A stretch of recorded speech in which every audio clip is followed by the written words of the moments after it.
حج کی تاریخ، فرضیت اور مقامات حج۔ وَأَذِّن فِي النَّاسِ بِالْحَجِّ يَأْتُوكَ رِجَالًا وَعَلَى كُلِّ ضَامِرٍ يَأْتِينَ مِن كُلِّ فَجٍّ عَمِيقٍ لِيَشْهَدُوا مَنَافِعَ لَهُمْ وَيَذْكُرُوا اسْمَ اللَّهِ في أيام معلومات على ما رزقهم من بهيمة الأنعام فكلوا منها وأطعموا البائس الفقير ثم ليقضوا تفتهم وليوفوا نذورهم وليطوفوا بالبيت العتيق۔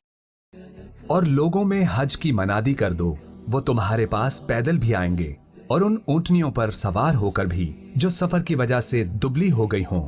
وہ دور دراز کے گہرے پہاڑی راستوں سے چلتی ہوئی پہنچیں گی، اس لیے آئیں گے کہ اپنے لیے منافعت کی جگہوں پر پہنچیں اور چند متعین دنوں میں اپنے ان چوپایوں پر اللہ کا نام لیں جو اس نے ان کو بخشے ہیں۔ تم ان کو ذبح کرو تو ان سے خود بھی کھاؤ اور تنگ دست فقیروں کو بھی کھلاؤ۔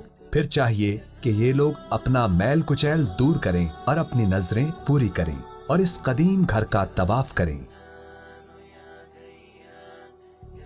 حج کی فرضیت۔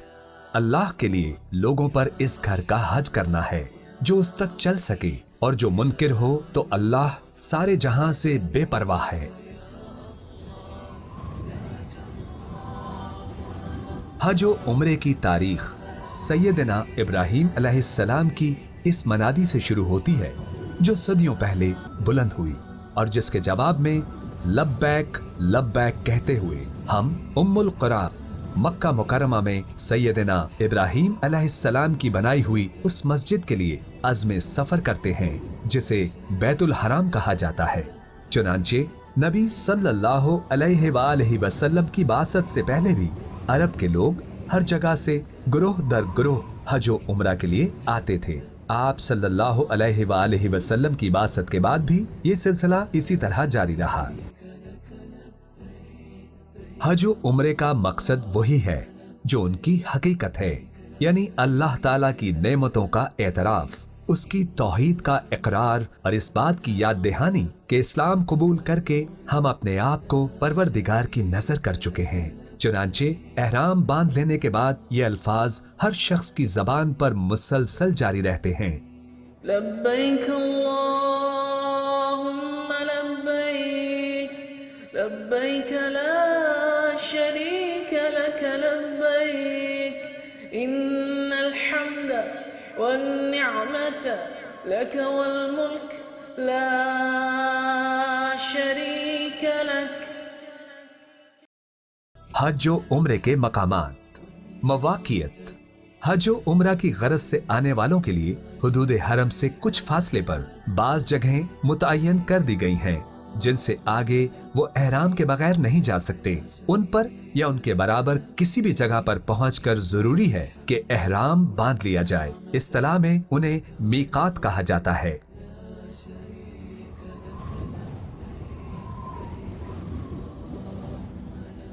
دشت میں، صحرا میں، ویرانے میں، کوئے یار میں، چلتا پھرتا مثل سایہ میں انہی چاروں میں ہوں۔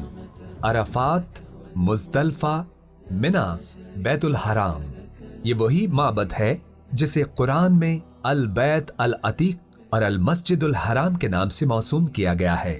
اس کی عمارت چونکہ مقب بنائی گئی ہے اس لیے اسے خانہ کعبہ کہتے ہیں۔ یہ سرزمین عرب کے شہر مکہ مکرمہ میں واقع ہے۔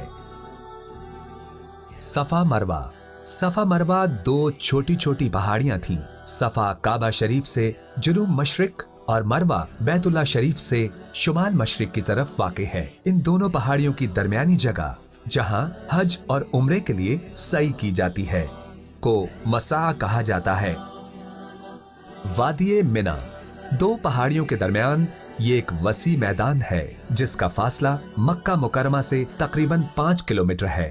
8 ذوالحج کو مکہ مکرمہ سے آنے کے بعد اور 10 ذوالحج کو عرفات سے واپس آ کر حجاج یہیں قیام کرتے ہیں اور حج کے باقی مناسک پورے کرتے ہیں۔